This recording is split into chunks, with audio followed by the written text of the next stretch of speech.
some of the earlier periods and seeing how severe the revenue situation was, it was kind of a depressing thing to work on. And I can remember a few years ago coming home late at night after working on one of these forecasts, and my wife greeted me at the door and she said, "I have news." And I said, "Look, I am so depressed about what I'm working on that unless you can put a positive spin on it, I don't want to hear it." And she said, "Okay, the airbags in my car work."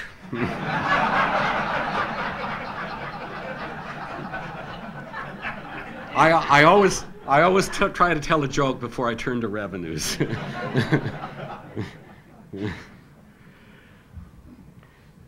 You can see from this table that GFGP, General Fund General Purpose Revenue, is forecast to rise by 1.7% in fiscal 12, shrink by 0.4% in fiscal 13, and rebound to an increase of 2.4% in fiscal 14. SAF revenue, school aid fund revenue is forecast to drop by 4.5% in fiscal 12, and then to reverse with gains of 2.5% in 2013 and 2.9% in fiscal 14. Okay, context slide. I didn't do this one last time. In the next slide here, we track GFGP revenue by fiscal year from 1995 through 2011, and we've included our projection for fiscal years 2012 to 14. And these first set of bars, the pink bars or the magenta bars, measure revenue in current dollars. And then a second set, which I'm going to bring up shortly, adjusts this revenue for inflation, with 1995 pegged as the base year. Okay, now on the pink bars, the current dollar ones, if our forecast is correct, each dollar of revenue collected in fiscal year 2000 will have dwindled to 83 cents in fiscal year 14. The situation is more sobering when inflation is taken into account. So the green bars adjust the pink bars for inflation. In this case, each dollar of revenue in fiscal 2000 will have shrunk to 51 cents in fiscal year 14. 51 cents. Okay, this supervised sleep session is almost over, but I do have I have a brief closing thought in Michigan's economy. I always do this so I can get the Michigan slide up on the screen for the audience. I don't have to do that here, but I did. So a brief closing thought on Michigan's economy. Now that the darkest days are in the books, much of today's news is positive. The Michigan economy is gaining some forward momentum for the first time in a long while. We have a ways to go, to be sure, before we reach full economic health. But we've made a good start, a better start than most states. We have a lot of room for improvement, and caution is in order. But the Michigan economy's place in the train has moved well forward of the caboose, and for that we can be thankful. Good night and good luck. I'm done.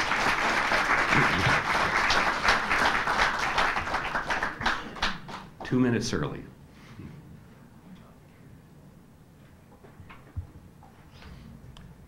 I would be interested not only in taking questions, but I would also be interested in hearing comments as well.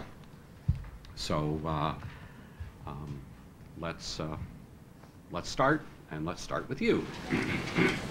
What circumstances go into calculating labor force withdrawal? Is the part-time employee and the third employer that part of it, or is it some other set of circumstances?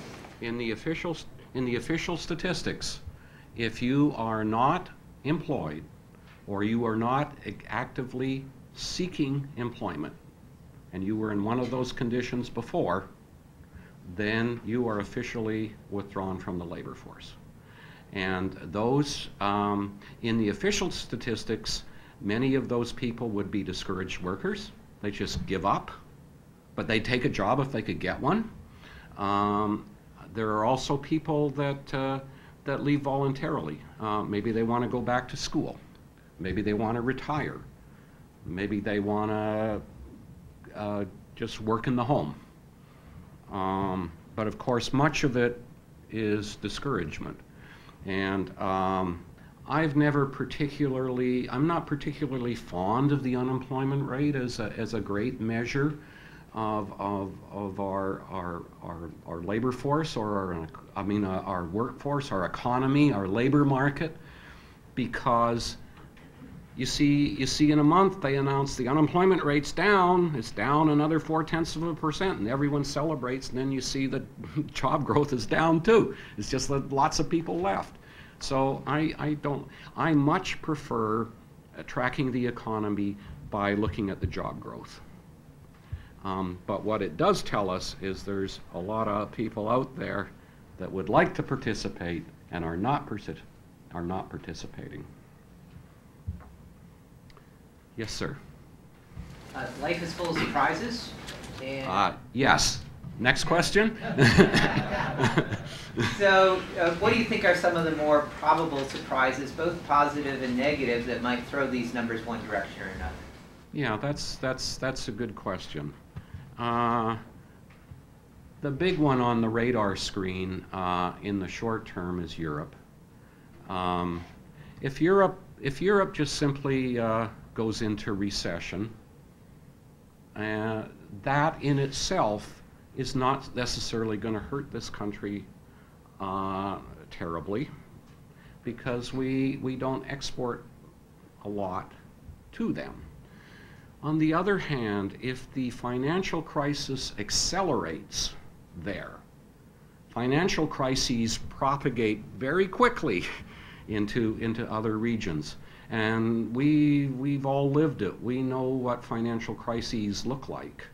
And so I would say that would be my biggest concern in the short run is we're assuming that Europe muddles through in this forecast.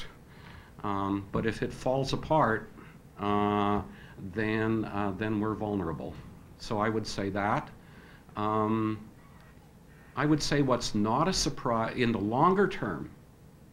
We've had all of these big impacts. Sometimes we can't anticipate them, like the terrorist attacks or the or oil price shocks or something. The big one that's just on the horizon that we can anticipate, but I actually don't hear a lot of talk about it, is the aging of the population. And it is going to be dramatic. And I work on long-run stuff too, and in fact in 2 months we're going to come out with our Michigan forecast through 2040. And then I'll tell you that the number of people that are 65 or older is going to skyrocket. And that has implications for the economy. It has implications for what sorts of things we'll demand. It has implications for what sort of labor force we will have to supply the demand. And so I would say that's the big one out there that's certainly going to happen, and we should be prepared. Yes. I'm sorry, now I'm going to take them in order. Yes, yes, I'll take. I guess I'm sort of wondering about maybe what areas of the state are going to be most benefiting from this growth versus the ones that won't benefit very much. Sure. Do I know you from a past life? Yes.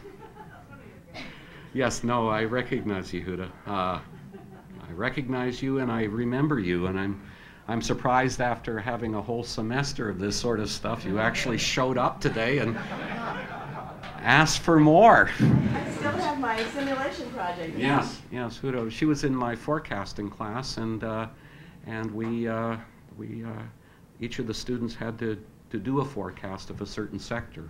And yours was, all I can remember is the picture on the front where some guy's standing on an island. And you were saying that your sector didn't interact with anything, but I could. And it was healthcare. Oh, well, yeah, that's, and now your question was, what's your sector, what do I see some of the growth sectors are? Geographic distribution in the state. and the geographic distribution of the state. Well, in terms of the sectors, the promising ones are there's a lot in the business and professional service categories, the ones that I identified earlier. I see, you know, in the information economy, I see a lot of those continuing to grow. The one that you just mentioned, of course, is a biggie, is healthcare sector, and I think those are the two big ones. Those are the two big ones, and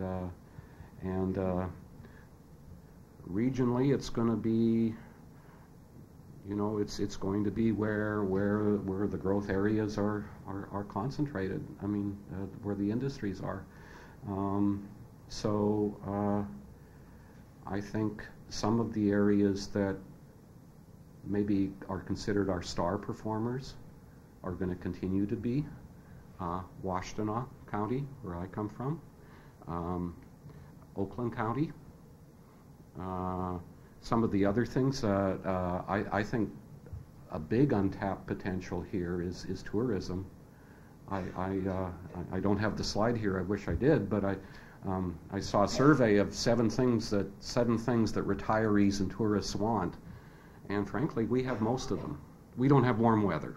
That's our problem. And so if that's all you want, then we're going to lose you. Fine, goodbye. But other than that,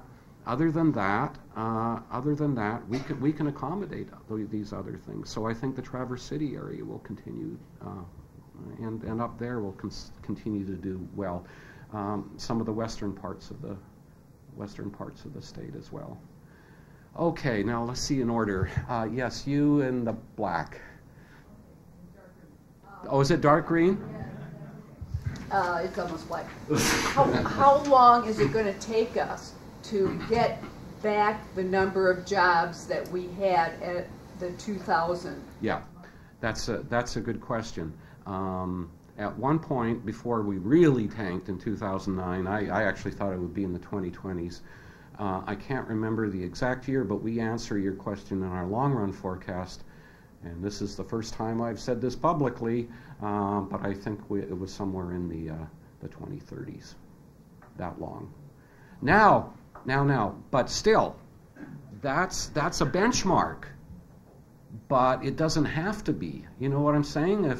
If we're growing, and particularly in terms of an economic welfare point of view, if the income per capita is growing for the population and employment base we can do very well whether we ever hit 2000 again. So I do want to exercise that caution. The gentleman in the far back. It was reported in the census data that Michigan had lost population absolutely. Is this going to continue, do you think? And what is the impact on our economy if that continues? No, I don't think it's going to continue. I think we're going to have modest population growth. And the implication on the economy is I don't know how to say this. I got to say this gracefully. It depends. It depends on the people that are employed in the population. Okay, if there are some economists that say a good economic strategy is to and I'm not among them, for those people taking notes. A good economic development strategy is for those who are not contributing to the economy, is to give them a one-way bus ticket. Then we're better off. We don't have to cover them. So I only tell you that anecdote in the sense of saying you can't necessarily say declining population is bad, increasing population is good. It depends on what we do. It depends on what we do in this state with the population we have. There was a woman, oops. She left. That's why she wanted to. Okay.